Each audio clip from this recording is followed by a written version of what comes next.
Research design का मतलब होता है कि रिसर्च, जैसे पहले भी बता दिया कि बार बार किसी चीज़ को एक्सप्लोर करना, खोजना।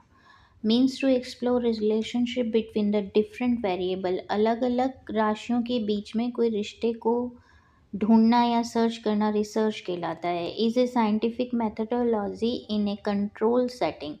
रिसर्च हमेशा वैज्ञानिक तौर तरीके से किसी कंट्रोल एक्सपेरिमेंट को आप कंट्रोल कर सकें, नियंत्रण पा सकें, वैसी व्यवस्था में करवाया जाता है। Observation and experiment to basic scientific tool of research, यानी कि आप रिसर्च को आप प्रयोगशाला में प्रयोग भी कर सकें और उसकी जांच परख भी कर सकें। ये दो आधारभूत वैज्ञानिक टूल्स हैं, उपकरण हैं रिसर्च के। Is a systematic attempt of study, ये एक तौर तरीके से व्यवस्थित ढंग से की गई अध्ययन है।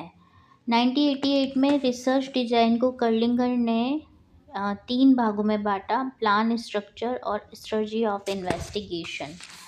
तो प्लान किसे कहते हैं? ओवरऑल स्कीम और प्रोग्राम ऑफ स्टडी, किसी भी अध्ययन की किसी पूरी रूपरेखा आपकी प्लान कहलाती है। स्ट्रक्चर का मतलब है, स्ट्रक्चर मीन्स बनावट of research is more specific, किसी भी खोज के लिए ये बहुत महत्वपूर्ण और विशेष हो जाती है। स्ट्रेटजी ऑफ इन्वेस्टिगेशन का मतलब है more specific the plan, it is the method use to collect data and analysis. आपकी रिसर्च के लिए विशेष योजना के साथ में वो तरीका जिसके द्वारा आप डेटा को इकट्ठा करते हैं, सूचनाओं को इकट्ठा करते हैं और उन्हें एनालिसिस भी करते हैं। 80 में मिरर ने कहा कि design is the general structure of experiment, not is specific content.